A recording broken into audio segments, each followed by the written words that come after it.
Okay. Welcome back to Nick's Comic Corner Classic, Non-Classics. This episode number 2027 and Doubleshot number 1921. I have one DC trade and one Valiant trade. This DC trade is the final trade. The final trade collect issues from this series. Yep, the fourth and final one. I got this a while ago, and now I'm able to finally do it. We have The Terrifics, Volume 4, The Tommorrow War, collecting issues 19 to 30 of The Terrifics. Yes, we finally reached the end of the longest series on the New Age hero line. And also the one to produce the highest number of issues. Yep, second highest was Hawkman. And, yep, I'll discuss more about the fate of basically what's at the cover for this line when I finish up this one. Mostly put these are the final 12 issues of this series. Unknown why they decided to shove 12 issues in one trade. It could because DC knew the series was coming to an end and they just had to make sure that we had to do another. We had to just wrap this all up in one trade. We couldn't spread out for another trade just for another extra buck. Like they're like $15 possibly. That or the fact the trades have not been selling too well. That's a possibility. So my guess, DC decided, hey, let's just put all 12 issues in one trade. And there's a lot of different stories in here. First thing we start off in here is that Terrific Tech is back under control of Miss Terrific. Yep. We also have seen where it builds up his own like city inside Gateway City, because that is practically based on operations. Oh, I forgot to mention, the writer of the book is Gene Lang Yang. Yes. And a lot of the book basically deals with also like their fight with the people from Bizarre World. That basically is the whole tie-in to Year of the Villain, which really good stuff here. And also the fact we also have a storyline here dealing with the appearance by a character who, prior to this book and after this book, has never been seen or mentioned since then. Well, we also, before that, we see the debut of the T-Council. Yes, the T-Council. Who is T-Council, might ask? Basically, they're a group of people who are they're kind of like allies of the Terrifics. Excuse me, that's most of what they are. The T-Council, made up of Ray Cheeto, Man-Bat, Tom Strong, his wife.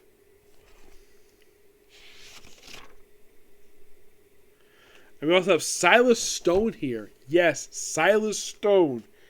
As in, the father of Cyborg. Yep. Are you thinking, really? Oh yeah, really.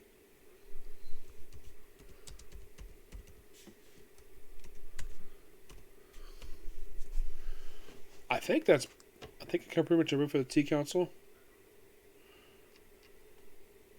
Okay, it's Roy Cheeto, Ted Cord, Man-Bat, Silas Stone, Shay Vortis, Tom Strong, Shay Vortis. She's actually a character created by Scott Lobdell.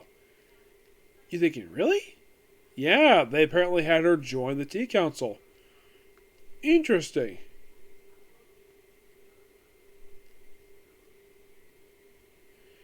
Oh yeah, and also it was revealed in Annual for Supergirl that she's dating Cameron Chase. So basically, the outer Cameron Chase is a lesbian for reasons.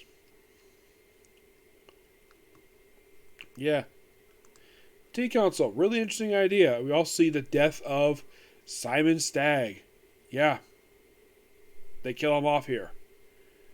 It's like, he's only around for 2 years. Like, 4 years in comics.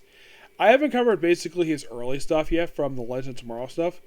That'd be interesting to cover. The only thing that I have covered aside from the Terrifics has mostly just been Harley Quinn's Villain of the Year one-shot. Of course, she also appeared in Superman Giant. Yeah, these 80-page giant books.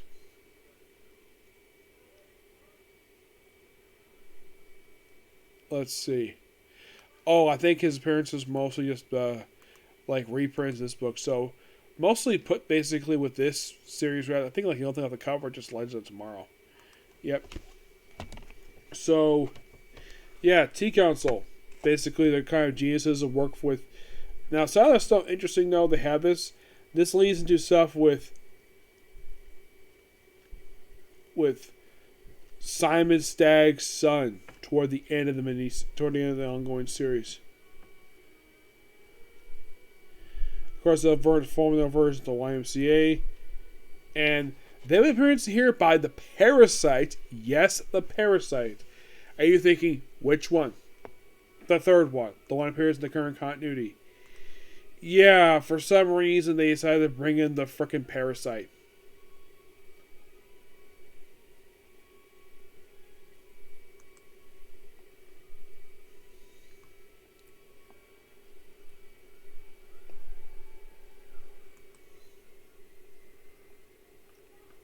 Also, Silent Stone becomes a villain, like, for reasons.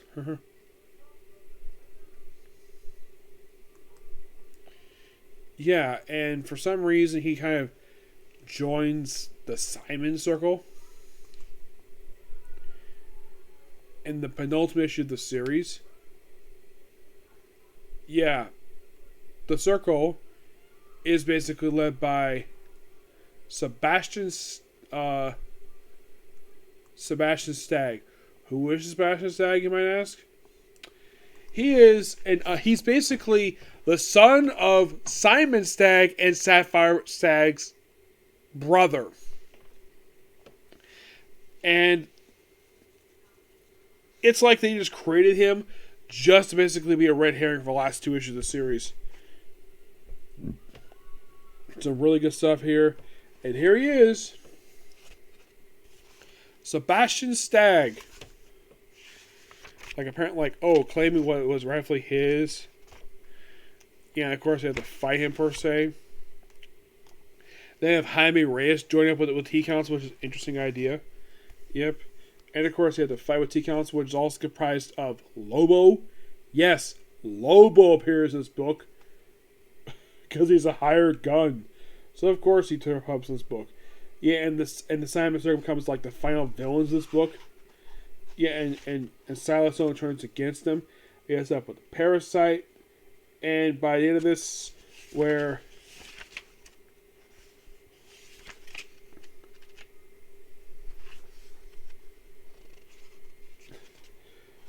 basically he decides to launch up T Island, and now it's like a floating city in the final issue of the series. Yeah, interesting idea, but it doesn't go away. Now, here's the strange thing about the Parasite. It's been a while since he's last been seen in a comic book. You're probably thinking, what could have been the last day physically appeared? Well, probably Damage. Yeah, it was probably Damage. Yep. And we have this terrific island, which just appears in this series, and that's it. Yeah. By the end of this book, practically, the book is over. Yeah. So, outside of basically this book, the only appearances basically this group ever made was appearing in the Batman Summit Annual. This is one from the most recent one of the series. They appeared there in a fantasy book, so that probably doesn't count. DC Year the Villain Special,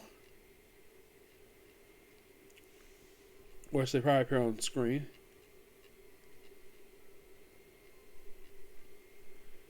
Yeah. But what about Justice League? Did they appear in that book? Oh, cameo. They kind of say they did. But they did appear in 25, 26.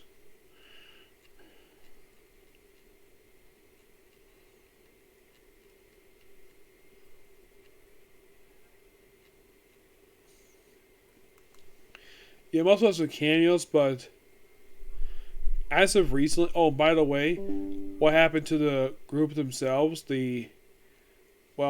Parasite did pop up in Dark Knight definitely afterwards.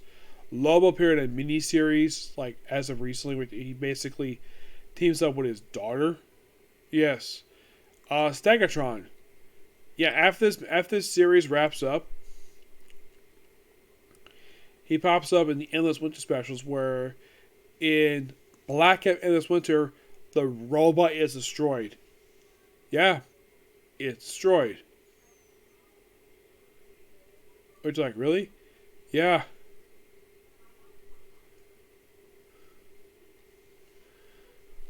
But yeah, that's it for that character. But in the case of this book itself, it's really good. I give this book a 10 out of 10. Really dang good book here. Final thoughts on this series. It's just a damn good title. Yeah. And you think, really? Do your final thoughts already? You just reviewed, like, the Jeff Mirror not so long ago. Well, I'll go quickly. Fun fact, this actually was the first trade I ever purchased for this series. I don't have Volume 3, so it as is.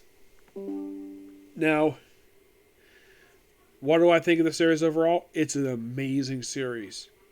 Damn good book. I do commend it basically if you're fans of basically this style of storytelling, plus if you're fans of Jeff Lemire and the writer of this book, which is Gene Ling Yang.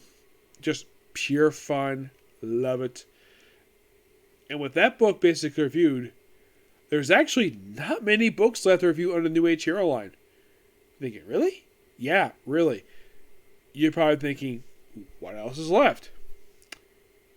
We have Sideways, The Unexpected, Curse of the Brimstone, and New Challengers. And that's it. Yeah, 4 more books left. Only one of them actually has one train that's Sideways. Yeah, isn't that interesting? Alright, next up it is Bloodshot Reborn, Volume 3, The Analog Man. Set in 2 different time periods this one.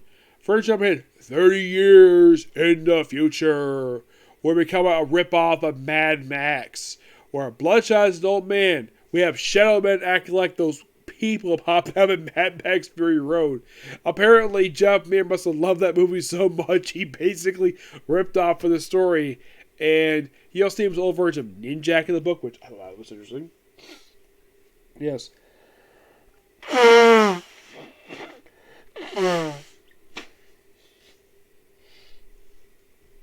And apparently LA is under control of people who are rich.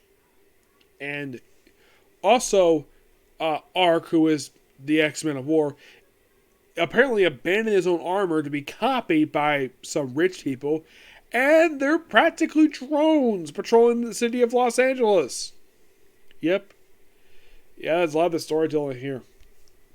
Yeah. Let's start with magic in here, which is awesome. Comes back to present day. I mean, it's also great to see Ninjak in the book.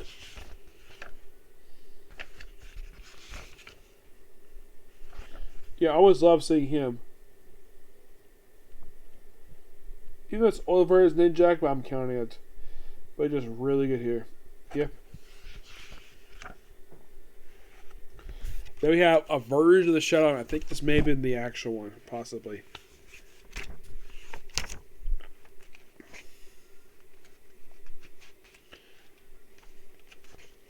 And then we have, apparently people running LA is apparently Project Rising Spirit, as in the very organization that basically created, well, Bloodshot. And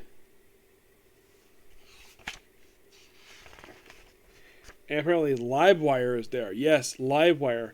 And fun fact, one of 4 female characters from Valiant Comics get their own series. She and Faith were the only 2 other ones that were ongoing. Raku was a mini-series, and so was Bunk Mumbo. Yep. I love the character Bunk Mumbo. She's a great character. Yeah, in terms of the person behind everything in here, and we have Little Bloodshot. He has some cartoon character only he can see. And, well, we have our stuff in here. And him walking off, basically go find his girlfriend Magic. And that's it. Damn good book here. In case you're curious, though, how much is left for this, how many trades left this one? There's 2 left. There's a volume 4 for this one, and Bloodshot USA. And then that's it for the series. But I've been really enjoying this book so far. It just, like I said, really good. And Bloodshot has been basically since I got into Valiant Comics, he's been my personal favorites because I love the character's history. I love the character's story. He's just really good here. And plus, I've mostly been much a bigger fan of the stuff started with this book than his original run that he had, the Volume 3 book that he had prior to this one. We were also in Hardcore. Because I like the stuff with the character Magic, who's his wife, and he's also mother of his only child. Because that was really good stuff there. Okay, so that's going to be pretty much the episode review, and that's going to be a video tonight. So tomorrow, hopefully, get a chance to do Comrade tomorrow. Possibly Comic Corner along with maybe One Piece. It's also One Piece to do. Spy Family, Case Closed, and Baruto. So, could I maybe do 6 videos tomorrow? I don't know. Maybe 3 or 4. Though I might finish everything up by probably Tuesday.